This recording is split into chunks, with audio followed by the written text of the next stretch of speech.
Assalamualaikum warahmatullahi wabarakatuh dan selamat sore. Perkenalkan, nama saya Shirley Toliu, dosen kimia, program studi analisis kimia, Akademi Komunitas Industri Manufaktur Bantaeng, Kementerian Perindustrian. Perkenankan kami memberikan penjelasan terkait video yang akan kami bawakan. Kami sendiri mengampu beberapa mata kuliah, di antaranya dasar kerja laboratorium, kimia dasar, teknik pengambilan sampel, uji titrimetri, uji mikrobiologi, baik praktek maupun teori. Adapun untuk mata kuliah uji titrimetri merupakan mata kuliah wajib bagi mahasiswa semester 2 dan memiliki mata kuliah bersyarat, yaitu dasar kerja laboratorium dan kimia dasar. Materi perkuliahan uji titrimetri merupakan materi kuliah yang memberi pengetahuan kepada mahasiswa berkaitan dengan titrasi asam basa. Diharapkan mahasiswa mampu menguasai konsep titrasi asam basa. Kemampuan akhir mahasiswa mengerti terminologi uji titrimetri, menguasai konsep titrasi asam basa, memahami syarat reaksi dalam uji titrimetri, indikator dalam titrasi larutan, konsep titrasi reduksi oksidasi, dan menghitung bilangan oksidasi dalam reaksi reduksi oksidasi. Adapun bahan kajian dalam perkuliahan ini yaitu ada 7. Yang pertama, analisis titrimetri, kedua titrasi asam basa, ketiga titrasi reduksi oksidasi, keempat analisis volumetri, kelima titrasi permanganometri, dikromatiodometri, iodimetri, iodametri, keenam titrasi argentometri, dan yang terakhir titrasi kompleksometri. Sistem pelajaran dalam mata kuliah ini adalah sistem tatap muka dengan metode kuis, ceramah interaktif, diskusi, dan latihan soal. Adapun sistem penilaian yang kami terapkan dalam perkuliahan ini memiliki bobot masing-masing yang akan kami konversi sebagai nilai akhir pada penghujung mata kuliah, yang diantaranya kuis memiliki bobot 10%, tugas memiliki bobot 15%, UTS memiliki bobot 35%, dan UAS memiliki bobot 40%. Untuk mengikuti perkuliahan ini, kami menggunakan sumber pengajaran yang digunakan oleh kami maupun mahasiswa, di antaranya KKMI bidang analisis kimia nomor 8 tahun 2019, SKKMI nomor 200 tahun 2016 tentang penerapan standar kompetensi kerja nasional Indonesia kategori jasa profesional, ilmiah dan teknis lainnya bidang analisis kimia dengan kode unit M.79000002601, yaitu melaksanakan analisis titrimetri secara konvensional, dan Raymond Cham tahun 2005 kimia dasar penerbit Erlangga. Mata kuliah ini sendiri kami ampu secara tim, yaitu saya sendiri salah satu pengampunya, ditemani oleh Ibu Saadatul Husna MSc. Berikutnya akan kami tampilkan cuplikan video pengajaran kami di kelas. Assalamualaikum warahmatullahi wabarakatuh. Waalaikumsalam warahmatullahi wabarakatuh. Selamat siang adik-adik. Siang, Ibu. Hari ini Ibu akan memberikan mata kuliah uji titrimetri. Capaian pembelajaran mata kuliah uji titrimetri yaitu adik-adik dapat memahami tentang titrasi asam basa. Sebelum kita masuk ke dalam materi, Ibu ingin memberikan kuis untuk mengetahui sejauh mana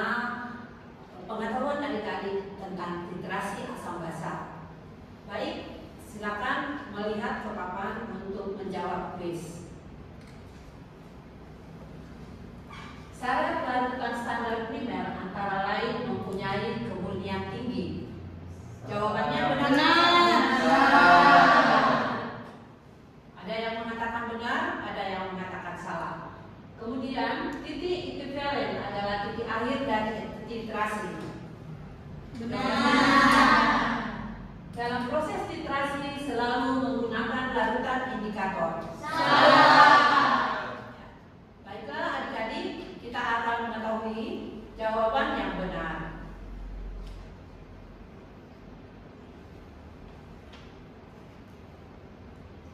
Syarat larutan standar primer antara lain mempunyai kemurnian yang tinggi. Ada yang salah? Kemudian titik ekuivalen adalah titik akhir dari titrasi. Benar. Semua benar ya? Dalam proses titrasi selalu menggunakan larutan indikator. Mengapa salah? Karena ada yang auto indikator. Ya, auto indikator adalah larutan apa? Kalium permanganan. Kenapa dikatakan dia auto indikator? Karena bisa berwarna tanpa indikator. Ya, karena kalium permanganan sendiri larutannya sudah Berwarna. Baik. Selanjutnya, prinsip titrasi asam basa. Pada titrasi asam basa yang perlu diperhatikan adalah ada 3 adik-adik. Yang pertama, larutan standar, yaitu larutan yang sudah diketahui konsentrasinya. Yang kedua, indikator yang fungsinya untuk mengetahui titik akhir titrasi. Yang ketiga, prosedur untuk menghitung konsentrasi larutan yang ditentukan. Sedangkan tujuan dari titrasi adalah untuk menentukan secara kuantitatif zat dengan zat larutan lain yang konsentrasinya telah diketahui melalui beberapa tahap hingga mencapai titik stokiometri atau titik ekuivalen. Nah, ada beberapa istilah di dalam larutan standar, larutan asam titrasi asam basa. Yang pertama, larutan standar. Apa yang dimaksud dengan larutan standar?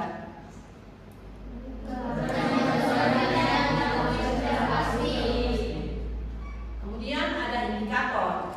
Indikator adalah zat yang menunjukkan perbedaan warna yang mencolok dalam medium asam atau basa. Titik akhir titrasi. Apa itu titik akhir titrasi? Suatu keadaan dalam titrasi pada saat indikator berubah warna. Misalnya, larutan NOH kita bubuhkan PP pada titik akhir titrasi itu dari bening. Ya, dari bening menjadi warna pink. Nah, titik akhir titrasi sama dengan titik ekuivalen, yaitu titik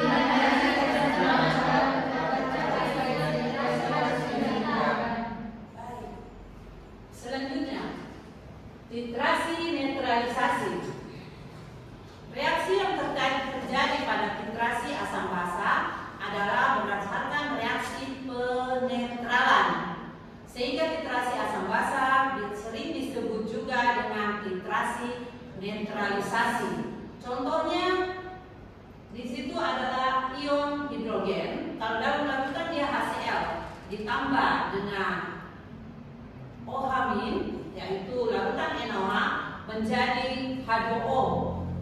Jika HCl direaksikan dengan NaCl, terbentuklah NaCl dan H2O. Di sini dikatakan H2O adalah terjadi titrasi netralisasi. Larutan yang memenuhi persyaratan disebut standar primer. Sedangkan larutan standar sekunder adalah larutan standar yang bila akan digunakan harus apa? Kita masuk ke larutan standar primer dan sekunder. Larutan standar primer adalah larutan yang konsentrasi yang tepat sudah diketahui berdasarkan penimbangan berat zat baku primer yang dilarutkan dalam volume tertentu. Contohnya adalah asam oksalat dihidrat. Kemudian larutan standar sekunder adalah larutan baku yang konsentrasi tepatnya baru diketahui apabila telah dilakukan pembakuan terlebih dahulu dengan larutan baku, contohnya NOH. Lanjut. Syarat daripada larutan standar primer kita kembali tadi, yaitu mempunyai kemurnian yang tinggi, stabil, tidak menyerap air dan karbon dioksida, kemudian tidak berubah dan tidak bereaksi, tidak mudah menguap, dan memiliki bobot molekul yang tinggi. Selanjutnya adalah titrasi asidimetri. Siapa yang pernah membaca tentang asidimetri? Apa itu asidimetri? Asidimetri adalah penentuan kadar dengan menggunakan larutan standar asam. Larutan standar asam apa dia? Asam klorida. Apa lagi? Apa lagi? Asam sulfat, ya.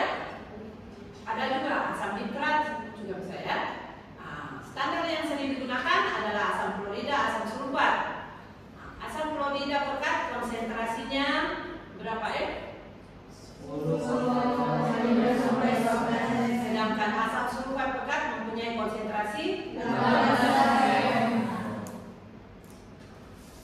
Cara menghitung konsentrasi HCl dari data titrasi adalah sebagai berikut. Kita melakukan 3 percobaan, yaitu ada secara titrimetri, ya. Pada percobaan pertama kita mengambil volume HCl-nya 10 ml, kemudian volume NOH itu yang diperlukan sebanyak 10,50, kemudian 10,251 dan 10,49. Ya. Untuk menghitung konsentrasi HCl dicatatkan dengan cara ini, volume NOH rata-rata dari ketiga volume NOH kita rata-ratakan menjadi 10,50. Kita menggunakan rumus VA MA sama dengan VB kali MB. Ini rumus apa nih adik-adik? Ya. Kita masukkan 10 dari volume HCl, 10, kemudian MA itu yang kita cari, sama dengan VB volume dari NOH kita dapatkan berapa ya rata-ratanya ini? 10,50. Dikali berapa konsentrasi daripada NOH?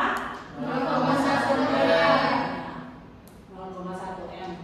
Jadi MA sama dengan 10,50 ml dari sini dikali 0,1 M per 10 ml dari volume HCl, sehingga didapatkan konsentrasi daripada apa ini adik-adik?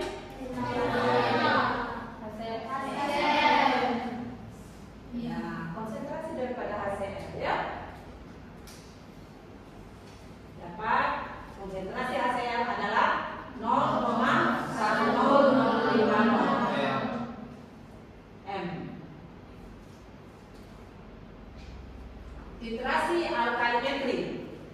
Titrasi alkalimetri adalah penentuan kadar dengan menggunakan larutan standar basa. Larutan standar basa yang biasa digunakan adalah larutan dan sebelum larutan NOH digunakan harus distandarisasi dengan larutan yang kita sudah sebutkan tadi, ya. Ini dapat kita lihat reaksinya.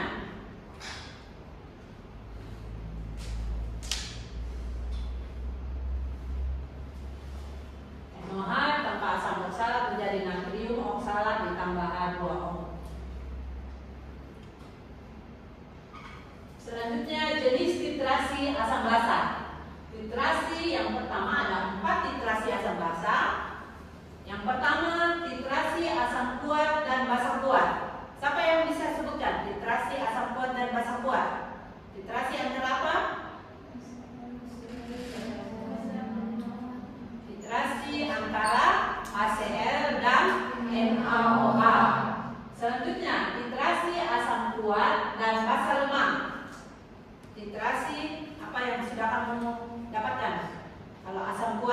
HCl, titrasi asam kuat, HCl. Basa lemahnya apa? Natrium karbonat. Yang ketiga, titrasi asam lemah dan basa lemah. Asam lemah apa? Ada yang tahu?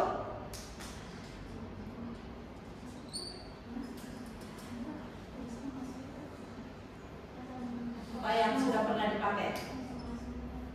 Asam apa? Asam? Asam asetat, asam cuka. Kan kita sudah praktekkan kan? Asam cuka. Kemudian basa lemahnya apa? Basa lemah apa? Asam cuka dengan basa lemah. Asam cuka, basa lemah ada BaOH 2 kali, ada amonium hidroksida, ada CaOH 2 kali. Kalau asam cuka yang kemarin kita praktekkan, kita titrasi dengan apa? Yang ingat? Kita titrasi dengan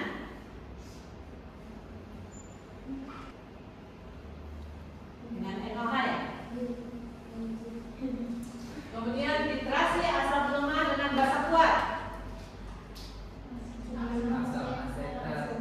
dengan ya.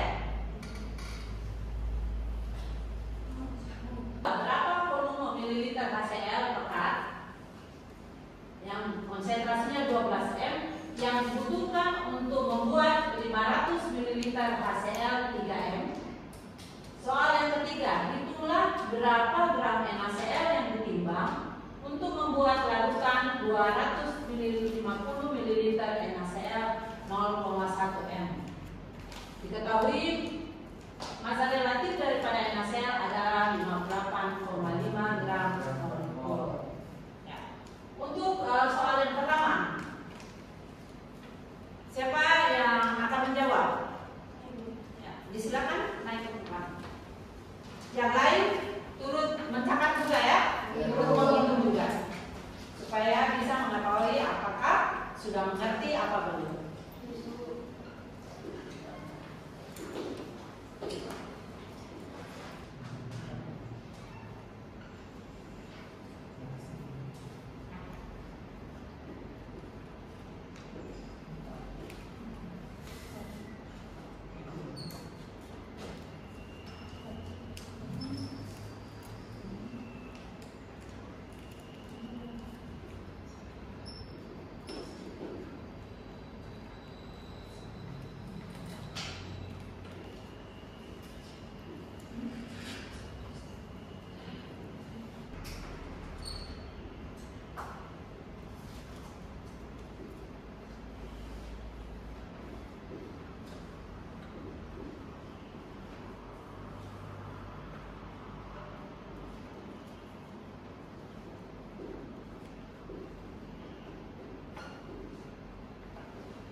Ada yang lain tidak lupa mencatat juga ya.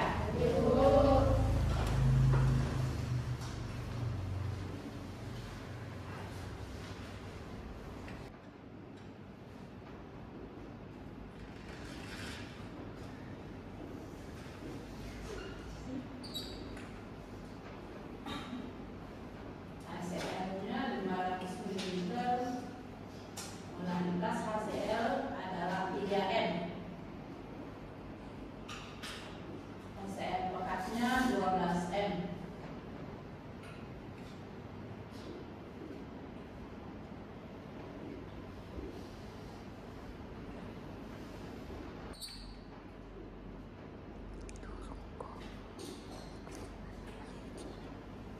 Berapa volume HCl pekat yang dibutuhkan?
Ya, jadi kawan mendapat 100, mendapatkan yang lain.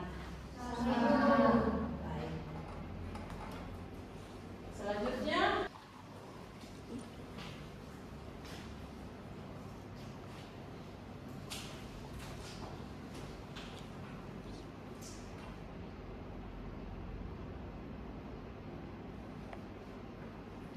ketahui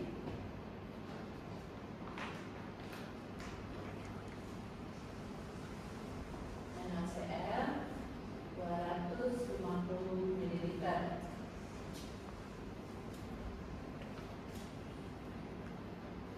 M-nya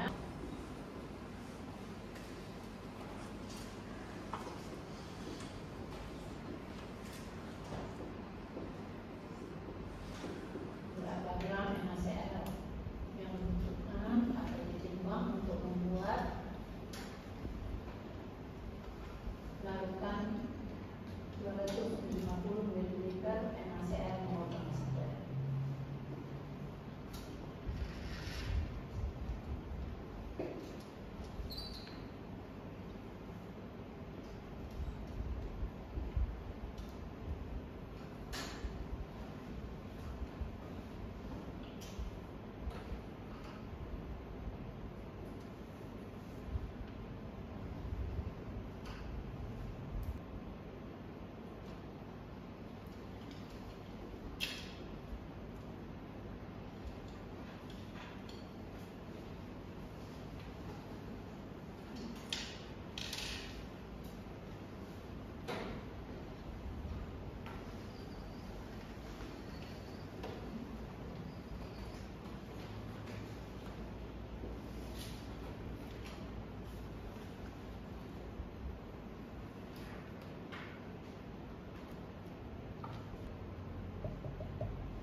Awal sebutan kan kalau di bawahnya ini mol dengan mol, kamu matikan. Terus yang di atasnya bagaimana? Ya. Baik. Apakah ada yang berpendapat lain? Ada yang belum mengerti?